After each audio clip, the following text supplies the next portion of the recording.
तो वहीं उसे प्रसन्नता प्राप्त हो जाती है, वहीं उसकी संतुष्टि प्राप्त हो जाती है। आप चाहे कितना भागा दौड़ी करते रहें जीवन में करते रहें। कई लोग होते हैं ना, अपना बांध लेते हैं कि यहाँ 10 करोड़ कमा लिए तो खुशी मिलेगी। होता है ना, कई लोग बांध लेते हैं, आज की परिवेश को देखकर लोग बांध लेते हैं, हमारे तो जीवन का लक्ष्य है 10 करोड़ रुपये इकट्ठा करना। अब आप याद रखिए, लोग सोचते हैं कि 10 करोड़ तक पहुंचेंगे तो खुशी होगी। कोई गारंटी नहीं है वहां पहुंचकर आपको खुशी मिले, क्योंकि खुशी लक्ष्य में नहीं है, खुशी रास्ते में है। क्योंकि आप जो रास्ता तय करके जा रहे हैं ना, वो जीवन है, और वो निकल गया तो वो समय जो आपने वहां तक पहुंचने के लिए रात दिन कष्ट में बिता दिए, वो कष्ट में गया, और वहां जाकर भी आपको कष्ट मिले ये भी कोई पक्का पता नहीं, वहां भी कष्ट मिल सकता है। इसलिए यात्रा में खुश रहना सीखें, लक्ष्य में नहीं। यहाँ प्रतिदिन की यात्रा जो भगवान ने आपको दी है, इसे आनंद से काट लोगे तो वहां भी आनंद मिल जाएगा। लेकिन यहाँ बहुत ज्यादा परेशानियों से काटी होगी, वहां पर पहुंच गए तो भी आपको वो संतुष्टि, वो आनंद की प्राप्ति नहीं होगी। किसी ने लिखा था, भैया पूरा जीवन लगाया, ये शरीर लगाया कमाने में, और जब खूब कमा लिया तो उसी शरीर को ठीक करने के लिए फिर दवाइयों में वो पैसा खर्च करना पड़ा।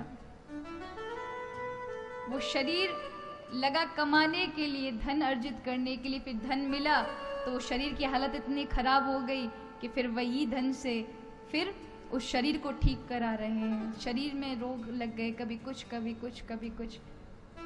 आपको ही नहीं, सबको ही लग जाते हैं महाराज। ये शरीर का ये परिवर्तनशील है, रोगों से ग्रसित है। कहीं कुछ लग गया, कहीं कफ लग गया, कहीं कुछ लग गया, कोई ना कोई तो पीड़ा। ये बड़ी बड़ी बीमारी तो छोड़ो, छोटे मोटे भी परेशान करते रहते हैं। फिर अंत में क्या, न शरीर रहता न पैसा रहता। क्या रहता है?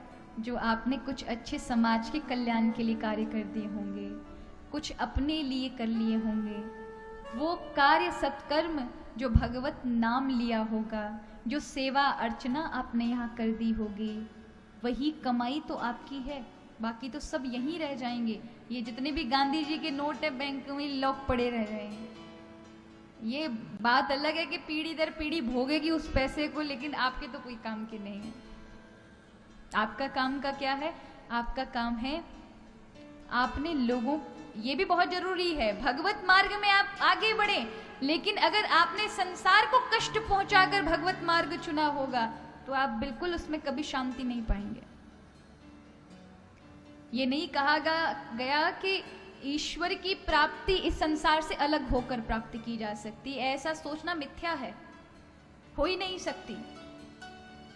जिसने संसार से ही प्रेम ना किया, प्रेम का अर्थ ये नहीं कि एकदम राग हो जाना, प्रेम मतलब किसी का दिल ना दुखे, ऐसा कार्य ना करे हमारी ओर से।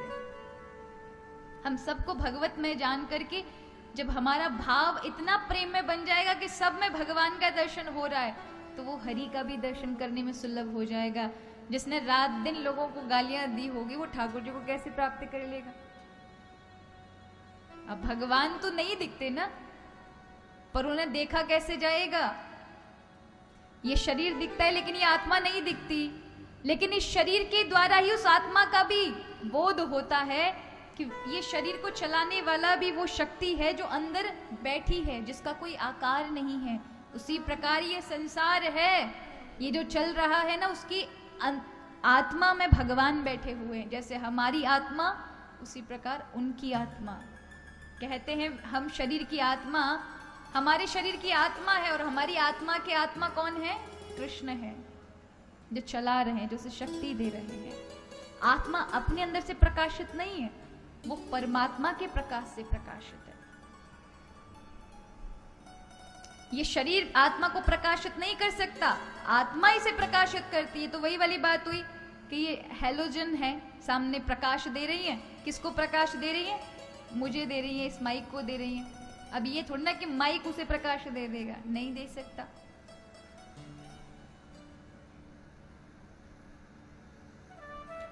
ऐसे समझें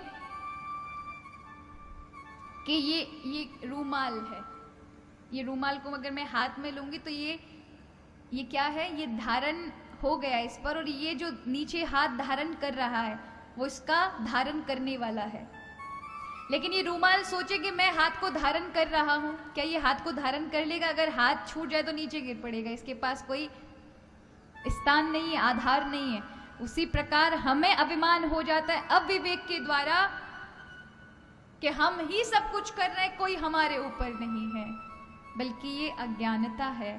हमें वो परमात्मा धारण किए हुए जिसकी वजह से हम चल रहे हैं।